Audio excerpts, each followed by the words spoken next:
안녕하세요. Creativity in English를 맡게 된 이상민입니다. 이 강의의 두 가지 키워드, 창의성과 영어 교육, 이 둘은 사실은 제가 제 아이들을 키우면서 생각했던 가장 중요한 두 요소였습니다. 제가 아이들을 키우면서 바쁜 워킹 마더로서 얘한테 뭐를 해주면 좋을까라고 생각을 하다가 창의성이 녹여진 영어 교육을 직접 해주면 어떨까 하고 생각을 하게 되었고, 그래서 몇 년 동안 제 아이들을 직접 창의성과 영어 교육 두 개를 합해서 가르치게 되었습니다. 그 경험을 바탕으로 여러분들과 함께 앞으로 20강 동안 제 생각을 나누어 볼까 합니다. 그러면 그 첫 강으로 오늘은 창의성이 무엇인지에 대해서 먼저 알아보는 시간을 갖도록 하겠습니다.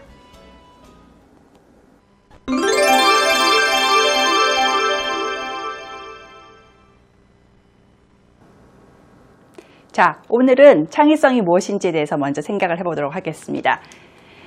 저번에 창의적 인재 글로벌 포럼이라는 데 갔었는데요. 갔더니 이런 사진이 있더라고요. 이 사진이 뭔가 하면은 진공관 기차거든요. 이 기차를 실제로 설계하신 분이 나와서 설명을 하는데 이게 거의 6,500km로 달리고 있기 때문에 서울에서 뉴욕까지 가는데 약 2.5시간 정도 걸린다고 하네요.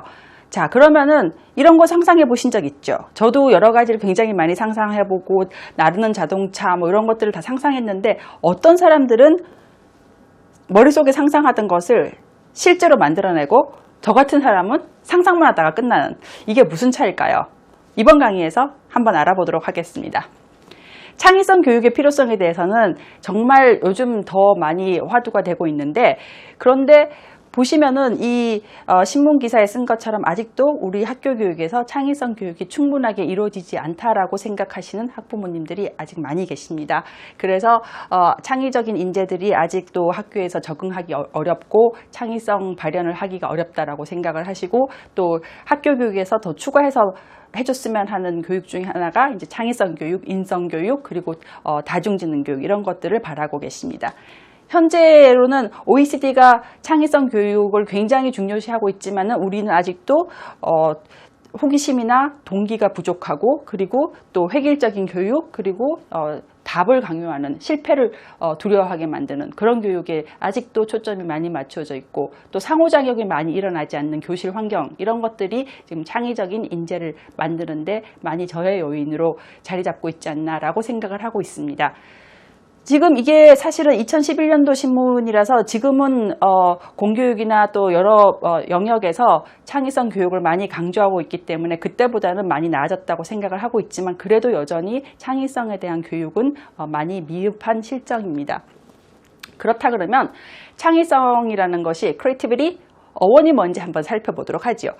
크리에이티비티의 어원은 원래 그리스 신화에서 나왔는데 제우스 신, 그러니까 힘과 에너지를 상징하는 제우스 신과 기억을 상징하는 니모시네 사이에서 9명의 여신이 태어나게 됩니다. 그 9명의 여신이 우리들도 흔히 듣고 있는 뮤즈입니다. 우리가 단테의 뮤즈 또는 셰익스피어의 뮤즈, 피카소의 뮤즈 이런 식으로 사용을 많이 하죠. 그런 것처럼 인간의 예술혼에 영감을 불어넣는, 그리고 창의성을 담당하는 여신을 뮤즈라고 합니다. 그러면은 창의성의 어원에 대해서 알아봤는데 다음은 사전적인 정의에 대해서 좀 알아보도록 하지요. 한국 브리테니커 사전에서는 창의성을 새로운 것을 만들어내거나 발견해내는 능력이라고 정의하고 있습니다. 마찬가지로 옥스퍼드 딕셔너리에서도 imagination 그리고 original ideas라는 단어를 사용하고 있습니다. 상상력과 그리고 독창적인 아이디어에다가 초점을 맞추고 있죠. 그리고 미리엄 웹스터 같은 경우에도 new things 그리고 new ideas, 역시 새로운 아이디어, 새로운 것, 어떤 새거, 독창적인 이런 것에다가 초점을 맞추고 있는 데피니션이라고 할 수 있겠습니다. 약간 다른데 브리테니커 영어 사전을 보면은 보시는 것처럼 문제에 대해서 어떤 새로운 방법이나 디바이스 같은 것들을 제공한다. 그리고 어떤 새로운 예술적인 형태를 제공을 한다라고 해서 조금 확장해서 크리에이티비티에 대해서 정의를 하고 있죠. 다음 정의를 보시면 조금 더 다른 정의인데요. 여지껏의 정의가 그러면 독창적인 아이디어, 독창적인 방법, 그리고 어떤 독창적인 예술 산출물 이런 것들에 대해서 이제 개인적인 것에 더 초점을 맞췄다고 생각을 하면, 이 정의는 사회적으로 인정받는 업적이라는 데서 사회라는 말이 이제 최초로 나왔습니다. 그래서 이런 여러 가지 정의를 보시면은 우리가 두 가지의 키워드를 생각을 할 수가 있는데 그 중 하나가 독창성입니다. originality. 이건 뭔가 하면은 여지껏 없었던 새로운 것, 신기한 것을 만들어내는 것을 독창성이라고 합니다. 대부분의 창의성에 대한 definition에 포함이 되는 것이 이 originality, new 이런 것들, new ideas 이런 것들을 포함을 하고 있습니다. 그러면 아까 말씀드렸던 것처럼 우리가 머릿속에서 어떤 독창적인 생각을 계속 하고 있다고 해서 그리고 어떤 독창적인 것을 만들었다고 해서 그게 꼭 창의적인 산출물이 될 수 있을까요? 그렇진 않죠. 창의적인 것이 되려면은 일단 머릿속에서 있어서만은 절대로 되지 않습니다. 실천력이 있어야 되죠. 아까 제가 말씀드렸던 것처럼 왜 저런 사람들은 머릿속에 생각하던 것을 만들어냈는데 나는 안 될까? 저는 생각은 많이 했는데 실천력이 부족했던 거죠. 그 실천력이 결국은 뭔가 유용한 것, 실용적인 것으로 만들어낸 거죠. 만들어냈다고 해서 다 유용한 건 아닌 거죠. 그래서 실제로 사회에서 사용할 수 있는 것이라 되는 거죠. 그래서 창의성은 가장 중요한 두 가지 요건이 독창성과 유용성이라고 할 수 있겠습니다. 그러면 창의성에서 독창적이고 유용하기만 하면 다 창의적인 산출물이 될 수 있을까요? 꼭 그렇지는 않습니다. 의도가 굉장히 중요합니다. 예를 들어서 어떤 사람이 정말 독창적인 살상무기를 만들었다고 생각을 해봅시다. 그러면은 이게 창의적이라고 우리가 얘기를 할 수가 있을까요? 그렇지 않죠. 아주 나쁜 의도로 만들었기 때문에 우리는 이거를 창의적인 산출물이라고 하지 않습니다. 그래서 아까 좀 전에 데피니션에서 본 것처럼 창의성이라고 할 때는 사회적으로 판단하고 인정을 해줘야 된다는 부분이 있습니다. 특히 이 사회라는 것은 같은 영역, 같은 분야에서 그 사람이 창의적이야. 그 사람이 만든 저 예술작품, 저 과학이 창의적인 것이야 라고 같은 분야의 사람들이 인정하고 평가를 해주어야지 창의적이라고 할 수 있습니다. 그러고 보면은 많은 창의적인 인재들이나 창의적인 산출물이 아마 평가를 받지 못하고 인정받지 못하고 그냥 없어진 경우도 굉장히 많을 것이라고 봅니다. 그렇다고 생각했을 때 우리가 창의적인 인재로 지금 칭송을 받고 있는 많은 사람들은 한편 좀 운이 좋다는 생각도 좀 듭니다. 창의성 이론 굉장히 많지만 이렇게 복잡한 이론을 이렇게 짧은 강의에서 일일이 말씀드리긴 어렵고 몇 가지 대표적인 이론을 말씀드리도록 하겠습니다. 심리 역동적인 관점이라는 건 창의성은 무의식적인 작용이라고 생각을 하는 거죠.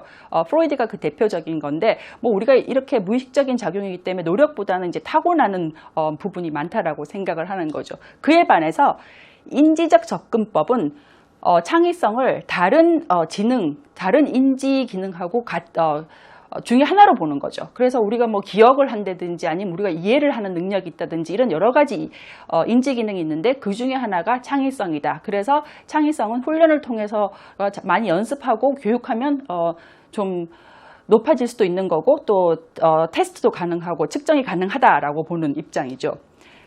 이 두 가지가 좀 개인적인 디멘션에서 창의성을 봤다라고 하면 사회적인 접근법에서는 개인의 창의성에 영향을 주는, 그러니까 저해하기도 하고 촉진하기도 하는 그런 어떤 사회적인 시스템, 환경, 교육, 가정 이런 것들을 통합적으로 보는 것이 이제 사회적인 접근법이 되겠습니다. 이 두 가지 개인적인 디멘션과 그리고 사회적인 디멘션을 합해 놓은 것이 통합적인 접근법입니다. 그러니까 창의성이라는 것은 개인적이기도 하고 그 개인을 둘러싸고 있는 교육이나 사회나 이런 것들이 있어서 그 사이에서 어떤 상호작용을 하는지에 따라서 개인의 창의성이 얼만큼 발달하고 발현할 수 있는지를 볼 수 있는 것입니다. 자, 그럼 창의성 이론까지 살펴봤는데 잠깐 쉬었다가 창의성의 요건 어떤 것들이 있는지 살펴보도록 하겠습니다.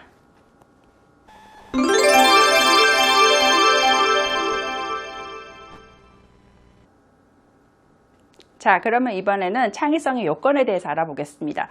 창의성의 요건이라고 하면 어떤 요소들이 창의성에 영향을 미치는지에 대한 연구를 바탕으로 하고 있는 건데요. 아까 이제 창의성의 이론이 정말 다양하게 많았던 것처럼 창의성의 요건에 대해서도 학자들이 다양하게 이제 다르게 정의를 내리고 있거든요. 저는 그 중에서 이제 스턴버그의 창의성의 요건에 대해서 좀 설명을 드릴까 합니다. 이 창의성의 요건을 보시면은 창의성에 영향을 미치는 것을 6가지로 보고 있죠.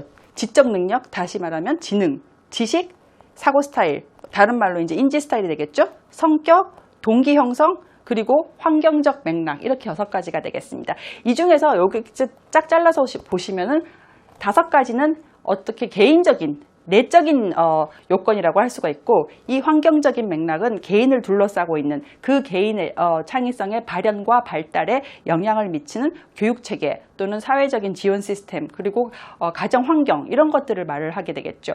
그러면은 이런 지능, 지식, 사고 스타일, 성격, 동기 형성, 이런 것들이 개인적인 거라고 했을 때 이게 다 타고나는 건가? 라고 생각을 하실 텐데, 글쎄 여러분들이 이 중에 어느 것만큼은 타고나고 어느 것만큼은 이제 발달이 된다라고 생각을 하시는 부분이 있죠.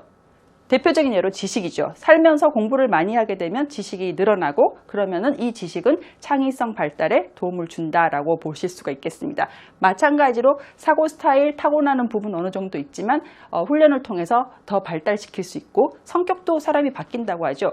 동기 형성, 평생을 살아가면서 어떤 것을 하고 싶다가 하기 싫어지기도 하고, 별로 하고 싶었던 것도 아니고 흥미도 없었던 건데 어떤 것을 계기로 해서 하고 싶은 생각이 생기는, 동기가 생기는, 그럴 수도 있습니다. 그렇기 때문에 창의성이라는 것은 얼마든지 교육과 훈련과 그 지원 환경에 따라서 발달이 가능한 것으로 보고 있습니다. 그래서 이런 개인적인 요건과 개인을 둘러싼 환경적인 맥락 간의 상호작용을 통해서 창의적인 성취를 하게 됩니다. 자, 그러면은 많은 분들이 궁금해 하시는 것 중에 하나가 지능과 창의성과의 상관관계인데요.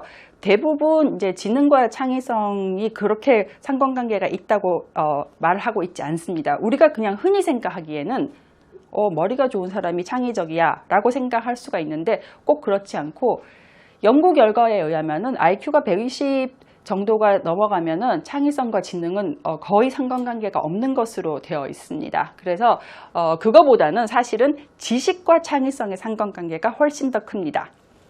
지금 보는 이 사진이 누구라고 생각하시나요? 사과 보이시죠? 뉴턴입니다. 뉴턴이 사과 떨어지는 걸 보고 만유인력의 법칙을 생각을 했는데요. 만약에 제가 사과 떨어지는 걸 보고 그걸 생각을 할 수가 있었을까요? 저는 100만 번 떨어지는 걸 봐도 그 생각을 못했을 것 같습니다. 뉴턴이 단순히 너무너무 창의적인 사람이고 너무너무 머리가 좋아서 그냥 어느 날 떨어지는 사과를 보고 이 법칙을 생각해냈냐 하면 그건 아니죠. 사과는 항상 떨어집니다. 그러나 뉴턴이 그거를 발견해낼 수 있었던 것은 뉴턴이 과학 분야에 그만큼 지식을 많이 쌓았기 때문입니다. 그래서 지식과 창의성은 굉장히 연관이 많습니다. 다시 말해서 지식이 풍부하고 경험이 많으면 훨씬 더 창의적인 인간이 되기가 쉽습니다. 다시 얘기하면은 팔레트가 있는데 팔레트 색깔이 요거밖에 없는 거하고 아주 이 정도보다도 훨씬 더 많은 한 100만 가지 팔레트를 갖고 있다, 색상을 갖고 있는 팔레트라고 하면은 그림 퀄리티가 다르겠죠. 그런 차이입니다. 그래서 지식이나 경험이 훨씬 풍부할 때는 창의적인 생각이 훨씬 더 많이 나옵니다. 셰익스피어입니다. 셰익스피어는 동시대의 다른 사람들보다 어휘량이 2배 정도 많았다고 하는데요. 셰익스피어는 이 어마어마한 어휘를 가지고 굉장히 정확하게 자기의 말하고 싶은 것을 표현해냈습니다. 자기를 더 정확하고 적확하게 표현하고 또 더 아름답게 표현을 할 수 있었던 것은 한편 어휘를 굉장히 많이 가지고 있었고 그 어휘의 연상작용이나 또 결합이나 조합 같은 걸 굉장히 잘 쓴 거죠.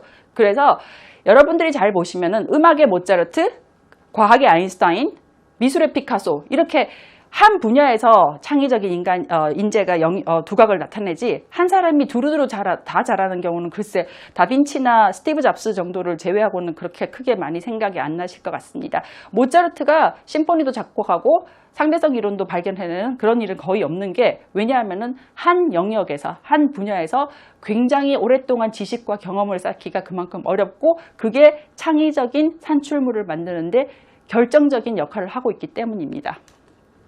자, 지금까지 말씀드린 걸 보면은 그러면 창의적인 것은, 창의성이라는 건 항상 타고나는 것이 아니다.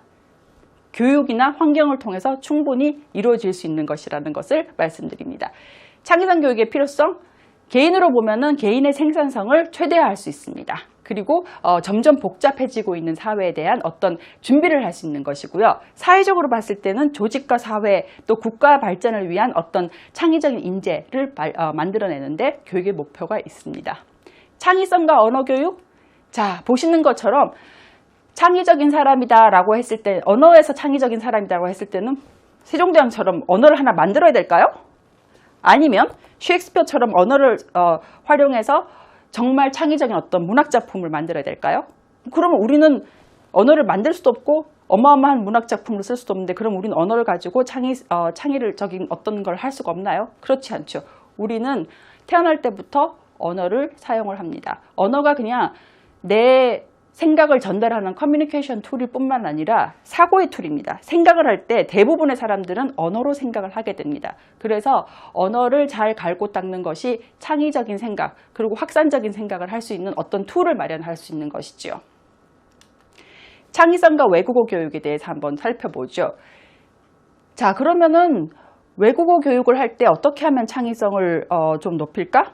일단 외국어를 배운다는 것이 다른 문화를 배우는 것이기 때문에 확산적인 사고를 하게 됩니다.